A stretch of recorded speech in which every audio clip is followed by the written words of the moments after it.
आजकल के लोग तो क्या है, नमक मिर्ची और मीठा ये दो चीजें मिला दो तो सब कुछ खा जाते हैं।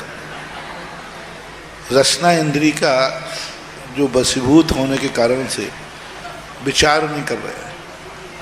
आज मैंने देखा, पहले हम बिहार करते थे, हमारे समय पे मुश्किल से 1-2 किलोमीटर कई किलोमीटर ढाबे मिलते थे, वो भी ट्रक वालों के।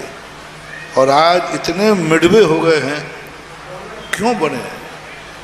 वो ढाबे वालों के लिए नहीं बने। आज की जब से बिगड़ी हुई जाति महिला जाति, माँ, पत्नी, बहन, ये लोग घर से बाहर खाना पसंद करने लगे।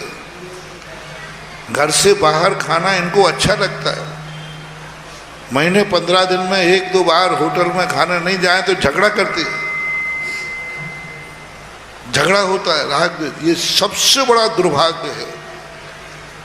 और पहले क्या होता था, महीने 15 दिन में एक बार भी घर का बेटा, पति, भाई बाहर भोजन कर ले तो महिलाएं झगड़ा करती थी कि हम लोग मर गए थे जो तुमने बाहर किया।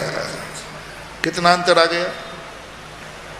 घर का पुरुष बाहर भोजन कर ले तो आते ही उल्हाना मिलता था, हम लोग मर गए क्या, घर में भोजन नहीं था क्या जो बाहर किया। और आज ये हो गए कि सब लोग बाहर करना चाहते हैं।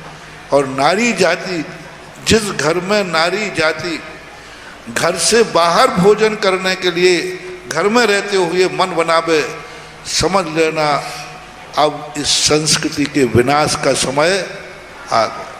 मन में भी भाव आवे, नारी एक ही बात कहती है।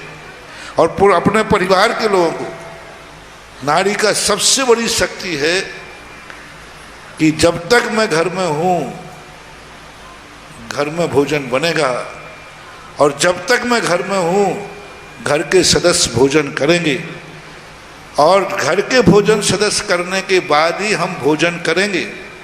और घर के लोग भोजन नहीं करते थे तो सबसे वो भूखे बैठे रहते। इसका अतिशय चमत्कार क्या है, यदि नारी ऐसा नियम ले लेती हैं तो ऐसी सिद्धि होती है जैसे द्रौपदी को कटोरे की सिद्धि हुई थी। द्रौपदी ने और कोई सिद्धि नहीं थी, एक ही सिद्धि थी कि मेरे रहते हुए घर से बाहर कोई भोजन नहीं करेगा। रिश्तेदार आदि निमंत्रण आदि की बात अलग, होटल में नहीं खाएगा, बाजार में नहीं खाएगा, खरीद के नहीं खाएगा, जिनसे हमारा कोई संबंध नहीं है उनके हाथ का बना हुआ भोजन नहीं खाएगा। ये उनका प्रयास, उसका प्रयास रहता था। और अपने सबको खिलाने के बाद भोजन करती थी। उसका परिणाम आप सब ने देखा होगा कि उसके पास एक कटोरा था, जब तक वो भोजन नहीं कर लेती थी वो कटोरा कभी खाली। ऐसे अन्नपूर्णा की सिद्धि होती है। तो नारी जाति यदि इस आंदोलन को उठा लेवे तो इन सब चीज़ों से, आज क्या क्या सब फास्ट फूड वगैरह कितनी गंदी चीज़ें आ रही हैं, इन सब का ज्ञान करना चाहिए। कुकुरमुत्ता जैसा गंदी चीज़, उसको तो छूने में डर लगता था, छूते ही नहीं थे लोग, और गंदे स्थान पर होता है। तो ये सब विचार गलत है।